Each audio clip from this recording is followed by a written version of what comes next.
Hey everyone, what's up? It's Kevin here with Andy and our special guest, Eli from film school and editing bays all around. We are here to talk about a special topic near and dear to all of our hearts, which is around film school and whether you should go or not. All the things people ask that seem to be the never-ending questions around: is it worth it? Should you go? Should you not go? Should you just go dive straight into your craft right out of high school and just work your way up as you name it on set? So yeah. What do you want to say about this? Andy's excited. I know you're pumped about this topic. Yeah, this is cool. This is a fun topic because Forum Films was started by what I like to refer to as non-degree holders in the arts. So as a music major who did not end up completing my degree, and Kevin was, he can give you more background. He was the visual effects angle of that. With a degree. Wait, I thought you didn't get your degree. No, I did. Well, not from SCAD, but from my undergrad. Oh, I didn't know that. SCAD was MFA, yeah. Oh, okay. Well, so... Rewind. Yeah. Started partially by non-degree holders. It's all good. We have a very mixed perspective on being in the creative space, being small business owners in the creative space, which is like a double whammy. Yep. And now Eli is the first, as my firstborn son, and who grew up, working with us in an intern capacity, and then later in a part-time to now a full-time. But going through film school, you have a very unique perspective. And I think for your Z, right? Gen Z. I think you could. You're Z. Okay. Yeah, early Gen like an Z. old Z. Yeah, old Z. Old Z. You're like a OG Z. Yeah. That's what we call you. Exactly. Them OG young Z. Gen Zers could, but I think they could learn a lot from you, and they will get some good insight from you because you've had a very interesting perspective coming up through the ranks. Yeah. I mean, I'd say it's like a very different.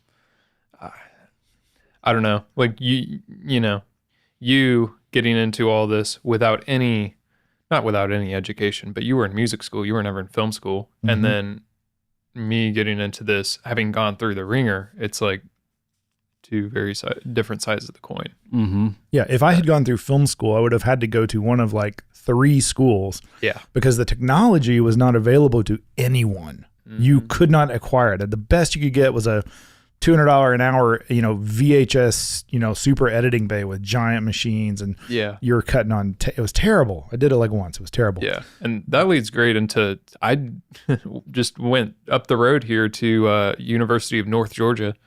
They have a great film program, and went in there with my, Georgia state funded scholarship. Paid $200 for tuition every semester.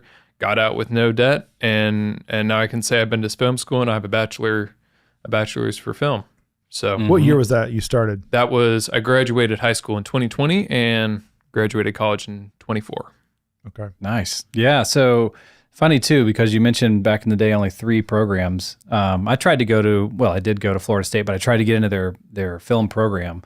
And at that time it was supposedly the third in the nation for film, and they're still well recognized for it, but very difficult to get into. Only 15 kids accepted out of the first semester out of the world, and crazy stuff. So I didn't get in. I went to the fine arts route, and circled back around to film through SCAD, getting an MFA in visual effects, which I did not finish. And there's reasons for that, of course, like there is anything, but have a lot of questions for you, Mr. Eli. So, but to begin, how do you want to set the stage?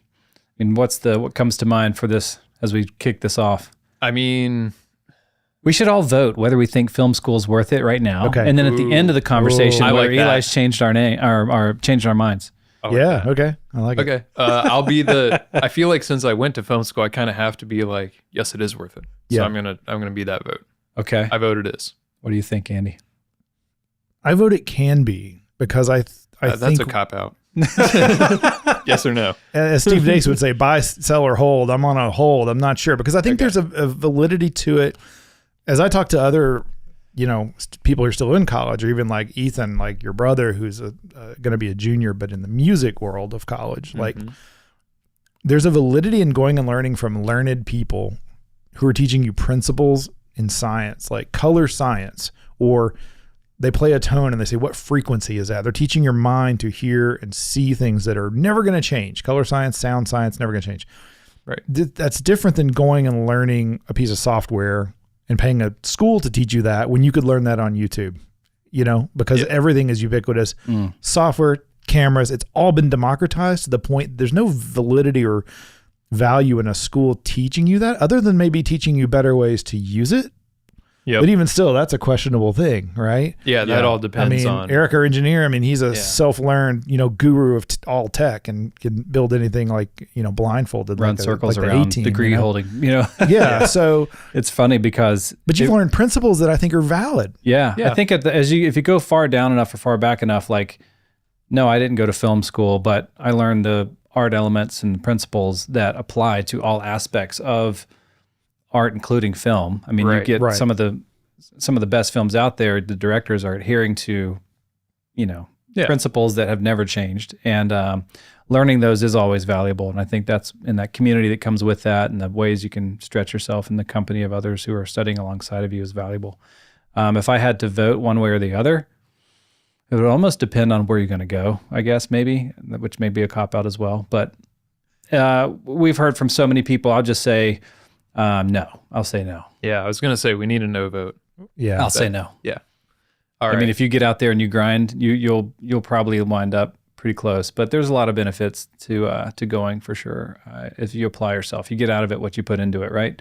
Yeah, I assume. I'd say so. And to your point about like the technology has come so far and it's all there.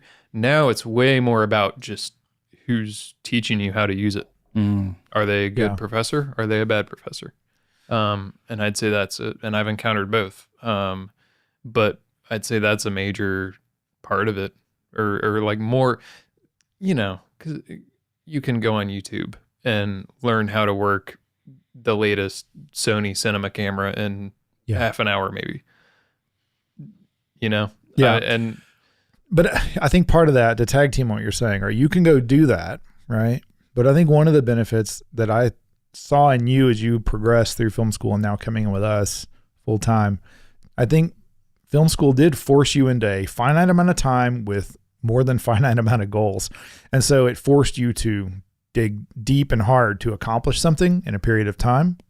And sometimes if you're learning on your own, you're just like, just do it tomorrow. You had to develop discipline, and you had a momentum you had to maintain to collaboration. Yep. And at the end of the day, there were results that I had to deliver. Yeah. So it was, You have to stay on budget and on time and all that. Yeah. Because you did what, 2 or 3 shorts? Yeah, I did a couple shorts in my time there. And I've done multiple short scripts and then one feature length script in school. So break that down too. What was your focus or your main interest point when you're in film school? You weren't there to learn gaffer, and you were there to do what? So my main interest was screenwriting primarily. They don't have a screenwriting focus at UNG. So the two focuses were kind of like on that. I forget what it's called. Maybe it's like media something or other, but it's about the academic side, like film theory and like, that kind of philosophical stuff. And then they had a production concentration. So I went to the production concentration. Within that, were you able to niche down a little? Yeah, because there were enough options for electives that I was able to take more writing courses and, still graduate on time and all that. But they had a fair amount of options for everybody. If a gaffer wanted to be more focused and make more short films in his time there, then he could. So, So if you were to say, looking back across your experience, what would you say are the top 3 reasons to go to film school, since you're on the yes side of the fence? Top 3. Practically speaking. Pop quiz, hot shot. I don't know if I can give you 3 exactly, but offhand, again, back to professors and like the people teaching you, like they know their shiz, and they can provide a lot of value. And just generally, like, it's stickier than if you were to learn it on YouTube. Experiential, I remember it a lot more. Will stay with you. It's more compressed. It's not totally. More than intellectual. It's kind of got more of a and then with like component. assignments and deadlines, it actually helps me learn how to actually go and accomplish things Yep. and go and do things and go and make short films and write scripts and finish them. And like that kind of thing is so valuable. Especially developmentally, just because I feel like I went into film school having a dozen half complete things, and I came out like with a, before I start on this new thing, I'm going to finish the old one. Mm-hmm. So would you say it's education, then experience, and maybe the third one would be network? Yeah, network, I would say. Yeah, I still have a good amount of friends that I made along the way in there. Now, time will tell to see where they go and what they do and if they stick with film or not. But yeah. Okay. So like, back in our day, like Homer's dad would say, I think if we went to film school, the idea, dream, or just the default like assumption is we're going to get out of film school and go over there and pick up that job making films as a producer or an AD, because I'm an AD school. And like, maybe some concept of I might need to start at the bottom and work up, but you're still, I'm guessing, I feel like subjectively my instinct is I would have come out thinking I'll be working in film. I don't think there was a sense of like, I'm going to make corporate video, because that wasn't a thing when I was in college. Right. For you and in your college experience, was it all like just super, you're going to be a filmmaker, or was there a sense of you can make a really good living making corporate conversational pieces, corporate story pieces, corporate market? Like, is there an emphasis in any of that other? So not really an emphasis in those other areas of practical use, so to speak. Practical use. Like it's pretty tailor focused to like, you got into this school because you want to make movies. So we're going to, help you try to best accomplish that how you can. But there are two sides to your point, and I'd say like everybody who taught me and taught the people I was with drilled into our brains, you are going to start at the bottom, you are going to be like a speck of dust to the producer or whoever you're working for above you. Also, a lot of students wanted to be producers or directors or above the line people. Shocker. And it was like, yeah. So, and it was like, the professors always did a good job of telling us, hey, you're going to have to really, really work your way up. Right. But coming out of it, I couldn't tell you like if anybody got it or not, you know? It reminds me of that story that Alex Buono told years ago. We were attending his shoot. It wasn't shoot. No. What was it called? Was it Matt? Storytelling, something. Oh, yeah. Anyway, Alex Buono is the DP at that time. I'm not sure if he still is, of Saturday Night Live. He's also done some other things. Did all their sketch work, right? All right. And it could match the look of other films. He's very talented. Yeah. But he said that he went through, USC, I believe, film school, like top of the line, and he came out and his first job was as like a PA on Twister. Mm-hmm. It was like, dude, you spent all this money. You were like so well trained, and yet you come out like, boom, I'm ready to hit the ground running, and it's like, you just, no matter what, he was like labeling film canisters. And, in hindsight, Twister is. But he's on the set of Twister. It could have been Nightmare at the Cabin 7. I mean, you're doing non-DeBont films, man. That's true. Big. But I get your point. Not You're complaining, totally but still, it was like, I don't remember if that was his expectation or not. But of course, he took it and ran with it. Yeah. And he's, there's probably some great. degree to which those schools maybe can push people into like a higher tier. I remember we should have him on the show, by the way. that'd be Side cool. note, he's very cool. He'd probably do it. Yeah. Because a side note too, that I remember sometime after college, young adult time, there was I cannot remember the name of it. I wouldn't say it anyway, but there was a famous kind of like a trade school around creative film. It wasn't like a university system, but it was more of like, the motorcycle repair school, but it was of something in the film and creative space. And they used to talk about their high placement, how they were placing people in the industry. And it turned out, it came out and they basically collapsed. They were getting a lot of their grads jobs at Blockbuster Video. Oh, man. Oh. And that was their industry placement. So checking that box. Yeah. So you got to be careful, with the promises made, right? Yeah, that's insane. What if the subtitle Blockbuster was a store where you could go rent By the way, Blockbuster is sponsoring this video. For those of you watching, Blockbuster was a place that had VHS. Yeah. What's that? VHS was a technology that beat Beta. Oh, Beta was a technology. No wonder it geez. collapsed. Blockbuster's gone. It's all right. gone. It reminds me of that AI company that was in the news, like, I don't know, recently about like Builder.ai. It was like a $1.5 billion company that had actually no AI behind it. It was all just complete, like just teams coding as fast as they could for years and scamming. I literally heard about that last night. Yeah. $1.5 billion Dude, valuation. 1.5. The like Qatar Investments Capital or whatever it was called lost just them alone $250 million. They had a fleet of people in India pretending to be AI bots replying to you. Yeah. The first of many, I would bet. But that just goes to show you people will just put that, whatever the magic phrase of the day is, and check the box long enough to fool somebody to get to an end goal they want. Yep. It's crazy. I think too, like the things you learned and the discipline and the like forced adherence to like accomplishment through that 4 years. As you started interning with us, you came in just as like a very junior editor helping organize things.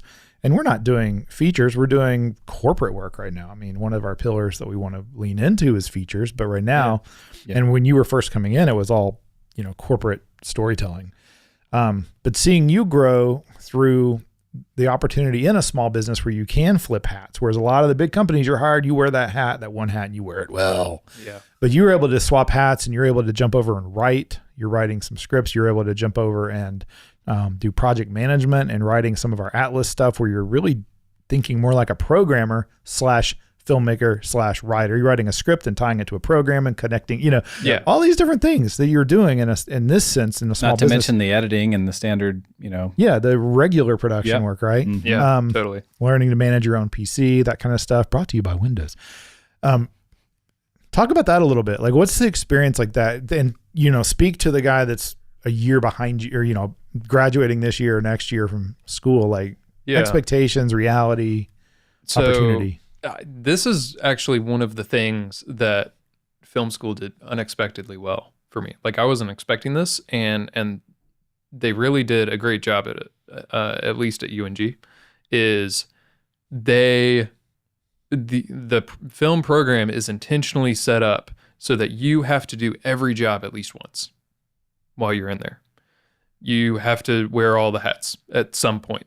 And so I did, and including the movie magic hats. Right? Yeah, exactly. Including including the budgeting and scheduling, like someone the stuff that I actually like despised and was like, I'm never going to be a first AD, am I? But that really lent itself. I can't remember like where in the timeline I did that versus starting to intern with Form, but we just had you on bathroom duty for like 2 years, so yeah, starting you at the bottom, baby, just like in the film. And I mean, sometimes I wore the toilet paper hat, sometimes I wore the paper towel hat. But like those two things of like wearing all the hats in film school and wearing all the hats at my workplace lent to each other very well. Like it helped me in both worlds. Especially, eventually when I end up in an editor role and I have work I have to do, and it's very helpful to know where it came from, and it's helpful to know where it's going. Yeah. So it's interesting too, from a psychological standpoint. Filmmaking is all about problem solving in real time, and to do that, you have to collaborate with all kinds of people from different backgrounds, experiences, personality types, etc.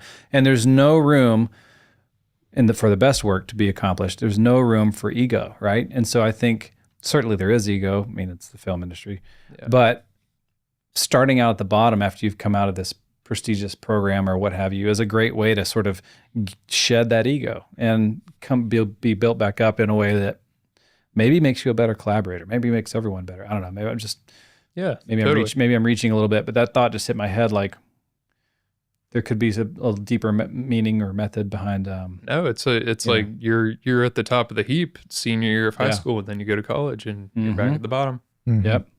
Yeah. It's a good way. Good way to put it. So we'll touch on this more maybe in a Creative Table AI edition, but Talk just a little bit about, because AI started coming out as you're rising up and you're writing, and I'm sure there was like red alerts from teachers and stuff. I mean, just nibble on that just a little bit in this episode.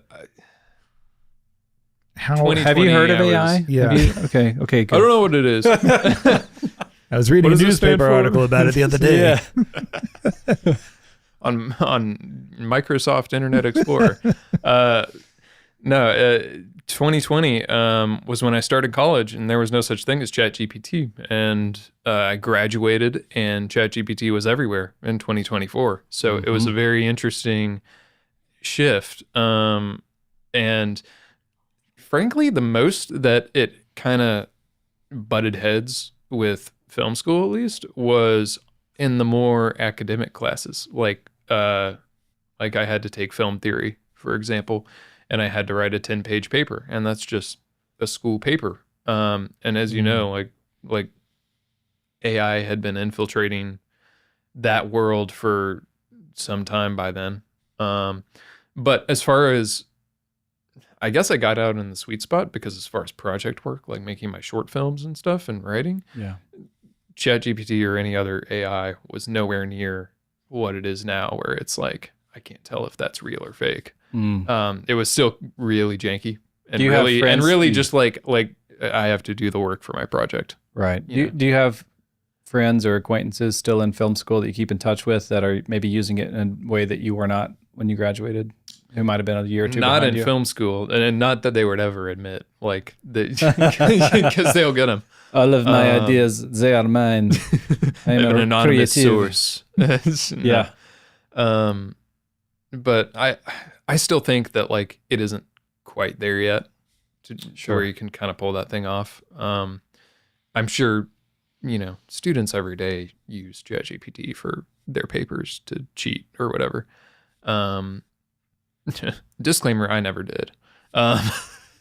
Right. Yeah. Sure. Yeah. Cue that Top Gun moment. Eric, can we get one of those Iceman? Exactly.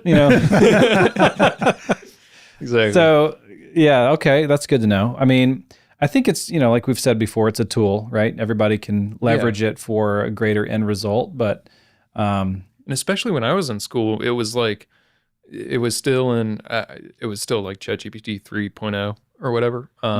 And it was very clear, like, yeah, you can use this to cheat, but whatever it spits out for your essay is just going to be the most average writing ever. And it's going to be so easily detectable from a mile away. And, it doesn't make a good essay. It just makes an average essay. Yeah. yeah. So for me, it would have been like 2x my normal quality essay.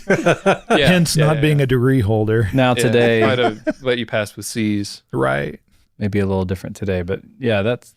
So I want to get you to drop a couple of, like, if I could tell kind of things.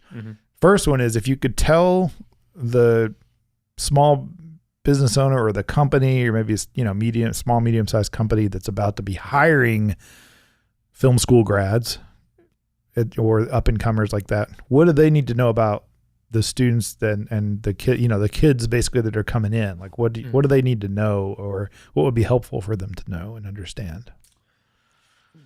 I would say definitely, I mean, anybody hiring is going to do this anyway, but look at what they've done.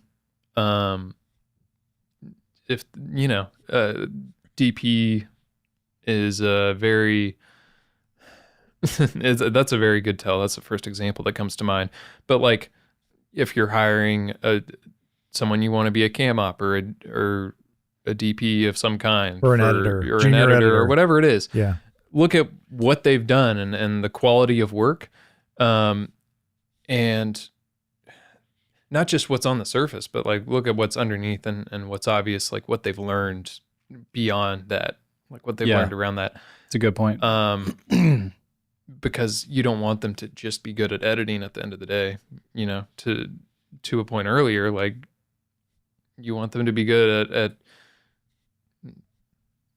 kind of all things, I guess. Not that everybody has to wear every hat. But it's interesting you say that, because we've got friends who are kind of back in the job pool now, and they're much further down the road than you. They're very experienced, but coming from a time when they're a little more laser focused. I'm a director, writer, I'm a producer. Yeah. And they're running into job postings where we want you to be Steven Spielberg, an award-winning DP, an editor, a sound designer, a writer, and do all of that for a mediocre salary. Like, it's ridiculous what I see employers asking of our colleagues who are looking for full-time work and are really good at what they do. Mm-hmm. Totally. But they're It's like expecting job these one-man descriptions written by bands. someone who's never done that. Yeah, exactly. And they yeah. have no, Ding, ding, yeah. ding. Yeah, totally. Yeah. You win the cookie for that. And the other thing that definitely look out for is, I mean, we said it earlier, but ego. Like, Mhm. You got to be teachable. even though like you are definitely going to graduate film school if you decide to go, and then you'll be back at the bottom of the ladder. Like for some of these kids that I was alongside with, that didn't matter. Like they still came out of film school with their ego. Mm. They didn't knock it out of them. So They had the golden sandbags, Yeah. right? As a PA, they brought their golden. I'm gonna say they won that golden ticket. American Idol shows up and like, I'm ready. I'm here for my $1 million prize and my yeah. Right. record deal. But there's a reason that like ego is still present in Hollywood, and that's because like, you know, people don't get rid of it all the time. You know, when they're starting from the bottom. So, Mhm. and a great example of this actually is something I can point to is my screenwriting class. My professor was Michael Lucker. He's been in film all his life. His first job was being Steven Spielberg's assistant, and then he went on to write things. He wrote a lot for animation, like the Spirit Stallion movies, and like some of the lesser known direct to video Disney sequels like Lilo and Stitch 2 and Yeah. Mulan 2 and that kind of thing. Been writing all his life. Now he's my professor, and we're in screenwriting, and he comes up, like we're just in class one day, and he's like, you know what, I'm going to show you guys basically what theme should do in your screenplay. Okay. And he pulls up an early 2000s, I want to say maybe late 90s, Kenny Chesney music video. Mhm. The song was called There Goes My Life, and it's a great song, great, classic song. And it's about like perspective of a dad who has an unexpected kid and that kid growing up. And the whole point is that the chorus is the theme, and the chorus changes meaning throughout. So should your Right. theme change meaning throughout your script, Makes total sense. right? And it's great. And like, I got it right away. And I feel like he did a very good job of laying things out. Mm-hmm. After that class, dude, I walk outside with my fellow students. You would not believe the like vitriol they had. Like, oh, how dare that, how dare that old man waste our tuition dollars, and how dare he waste our time like that? And yet they did not get it. Did they At not see all. Karate Kid? They don't know Paint the Fence teaches them karate. They don't know that. Learn Clearly the music not, but- video. Be a great DP. Yeah. But Yeah, that's sad. yeah, insane. Like, A, it's really sad that they didn't get it. B, it's clear they're not, not ready to paint the fence yet, I guess. Mhm. So, What advice would you flip and tell the junior or senior, or I don't know, somebody going into film school? Like, hey, I'm on this side of it. I'm working full time. Mhm. I got married. Congratulations, by the way, again. Oh, thank you. And I'm doing it for real. I'm doing it for real here. Yeah. What would you tell them? Like, be prepared for, be aware of, don't expect. I mean, just be prepared for the unexpected, just starting out, I guess. Especially like, post-COVID, 5 years in, we're like, I haven't stopped feeling this way, is that like everything could flip upside down tomorrow. Mhm. And we have this brand new world to live in, and we got to make do. I'm not too far down the line, so I feel like I can't speak the best to that, but I mean, I got out of school with all my wits about me, and wearing as many hats as I have over the past couple of years has done me really well. So my greatest advice is that if you haven't had the opportunity to wear as many hats as possible, then go wear as many hats as possible. Learn as many skills as you can. Get to the hat be store. valuable to anybody. Even outside of film, roles, I think. Yeah. Like learn some other stuff. It reminds me of Shane Hurlbut. Wasn't it him? He was like hustling like crazy on set and running from location to location and doing his job like harder and with more gusto than anyone else. And gusto. forgot he had like a nickname on set. But anyway, he was known for that just sense of zeal and like enthusiasm and lack of ego. Going back to that theme. Now, I know that some parts of film school, it's like, is it just all about theory and film and watching movies and learning to make a couple shorts and then like good luck in the real world, see you later? Or a couple questions. Do they have practical things that they equip you with or give you or set you up with to succeed when you come out of that, to land a job? And then also I know I want to go from there into certainly one of the things they taught you is how to showcase across festivals and things and how that plays into that. Just to kind of skip the rock across that part of the pond, what would you say to that? Yeah, I'd say the most valuable thing, at least what they wanted for us to take out of film school as we left with our diplomas, was the network. Again, like for people in my stage of life who graduated with me, like that's something that's going to be serving me more years down the line than it is. Was there an alumni component to that network as well? What do you mean? Like people that had come before you that also were valuable to know, but you never met them, but that you had access to them because you graduated through the same program they did, that kind of thing. Is there any kind of effort around like, let's get the class of 2015 back in here to do a talk? Or I'm just making this up. Yeah, a little bit of that. Yes. Yeah. Okay. There was a bit of that, but I'd say it's just as much as like, my friend graduating with me knows a dude who graduated in 2017 or whatever, right. And that kind of thing. But apart from students, like professors too, like I have several professors that I could give a phone call and talk to and ask advice for, and just be friends with outside of school, and they're great industry contacts, especially when they taught you and know your work ethic and the quality of the work you put out, for better or for worse. So that part is great. And then of course there were like watching movies and learning film theory and making films and writing screenplays was the main focus, but there were a couple classes that were like how to pitch, how to that's communication stuff, entertainment business, how to put together a business plan for your project, how to that kind of, it's not just more all business minded things. Good. That's like, it's not business school, it's film school, but there was a good amount like that. Yeah. And was the festival circuit stuff part of that, or is that something you did on your own afterwards? Or that was kind of its own little thing. Within the context of your degree, like within or outside the context of like, all right, you just finished your short film for this class. These are the festivals we recommend. Okay. We think you should. But I would assume that maybe they would have contacts to help in some way with that. Occasionally, there will be like, I'd get an email like, hey, so-and-so film festival, you have a discount for because you're a student here. Right. Here's your discount code.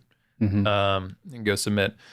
But it's not like, call Sarah, she's our friend who runs the festival, nothing like that, right? No, it's way more like formal. Like, got it. And I mean, they would also point out like, avoid these garbage, waste of time festivals that are there to suck your money. If you're going to submit to anything, then submit to these. Here's the best practices to do it this way, not that way, kind of thing. Guidance. Exactly. Excellent. That's awesome. Well, you're a year plus into your official post-college career, right? Yeah. Last May, so a little more than a year. Awesome. You're writing, you're editing, you're leading projects, you're learning to communicate with clients, which I think is like a big milestone in itself. Anytime a company brings a junior person in, like letting them talk to clients is like a oh, buddy, Yeah. do we give this kid an email or not? You know, Yeah, that's something representing- I did not learn in film school. But you're right. I did Yeah, I not. was going to say they probably don't teach that side of it. Right. Yeah. So excited to see where you go from here. And we need to do this again because I'm sure that as we've sparked this fire now, you're going to start thinking, oh, wish I'd known this. Got to do another film school episode. And, Yeah. Exactly. always sharing down to help others just kind of figure out how to rise up and avoid the pitfalls. I have to say my life can be a warning sign to others, if nothing else. Great point. Rapid fire, real quick. Ooh. Top 1, 2, 3 pitfalls that you now know that you would tell someone. Make sure you don't, or make I sure like you that. do. Stuff you know now you wish you'd known then. Go. Know now that I wish I'd known then. Stream of consciousness. Man, I don't. Offhand. Let's see. Hurry up. The music is not. This is not helping. very rapid. Let's go. Yeah, I'm aware. Ego. Don't go in with any ego. Don't come out with any ego, please. Makes life easier for everybody. And then also just like on set, especially, be aware that like other people, even if you're the hardest working person in the room, there will be tons of other students, whether on set or in your group project or whatever, that will refuse to be the hardest working person in the room. Like they will do the bare minimum and show up. Right. And you kind of just have to take that on the chin, and deal with it. I mean, I wouldn't say that's so much a pitfall. It's just something I ran into time and time again, where it was like, you're just, do you even want to graduate? Yeah. And that goes back to like telling those people on the other side of the fence, companies hiring, et cetera, when they're looking at these candidates who are coming out of school, don't just look at the surface, like you were saying, because sometimes the end result that they have to show you is the composite of multiple people's effort. And so it's like, what do you learn and what do you see and how do you think is much more important. Yeah. How self-motivated and driven are you, et cetera. One thing I would throw into that, just from my perspective, is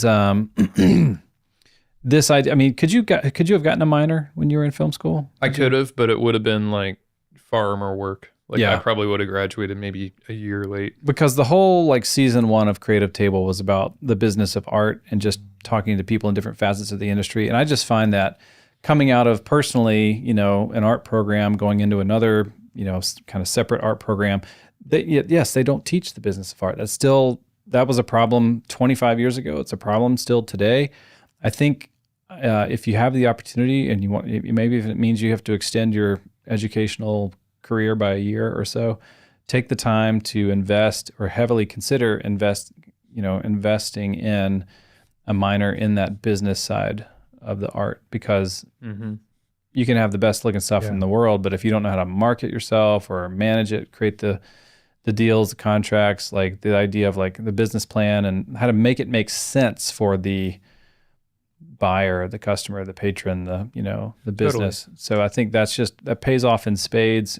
You can save yourself a lot of headache. I think if you come out with some sort of academic education that you can then spiral into or, roll into some practical application. No, that's good advice. I think we both wish we had that. I think too, back in the day, like people expected you to go be the cog in the big wheel. And now it's so much easier to be a freelancer or an independent or team up with two buddies in college and start a company. They need to be teaching that because it's a massive amount of the college population that's going to go be freelancers probably.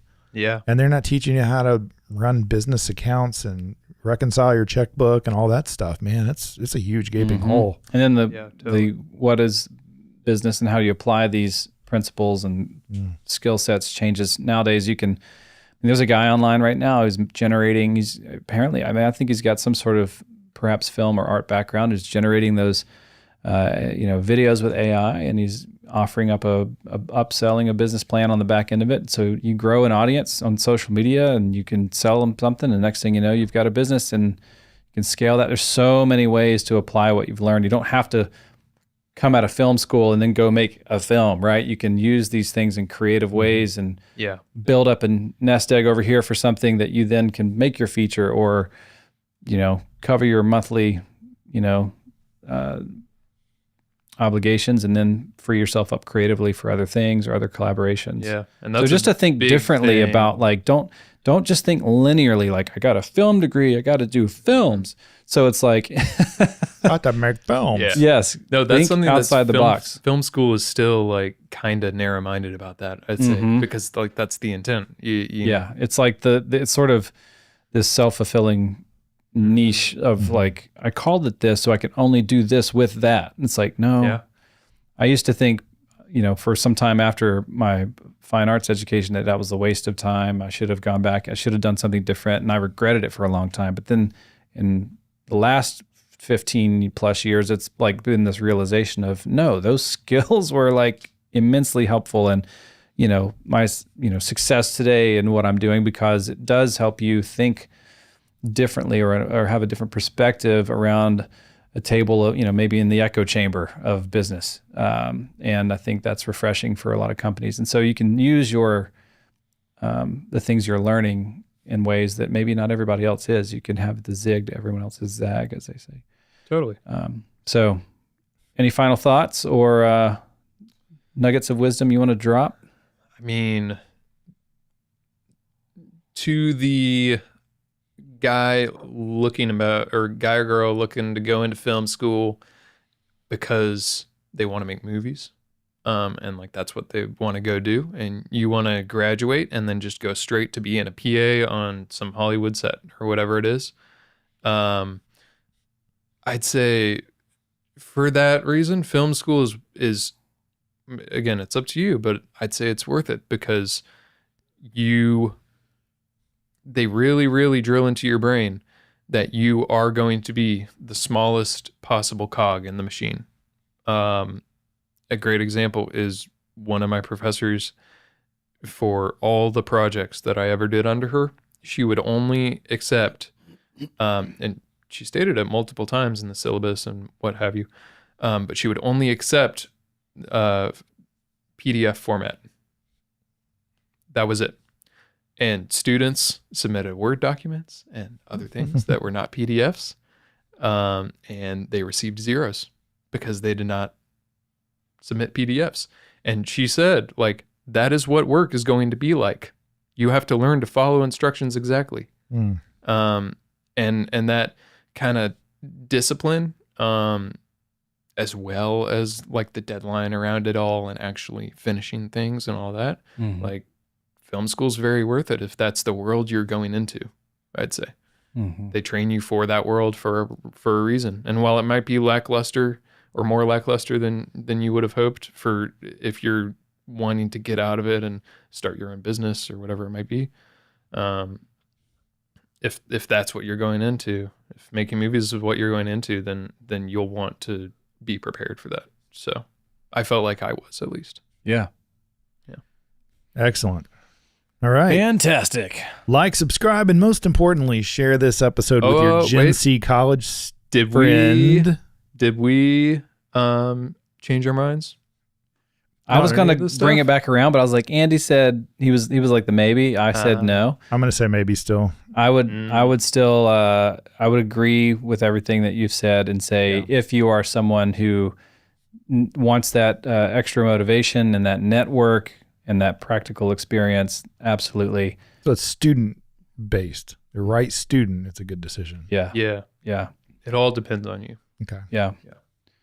It's a whole other conversation, whether you can teach creativity or whether you can, you can't, can you train up a Whitney Houston, or do you have to just say you're not going to be Whitney Nature Houston? or nurture next on Creative Table. That's it.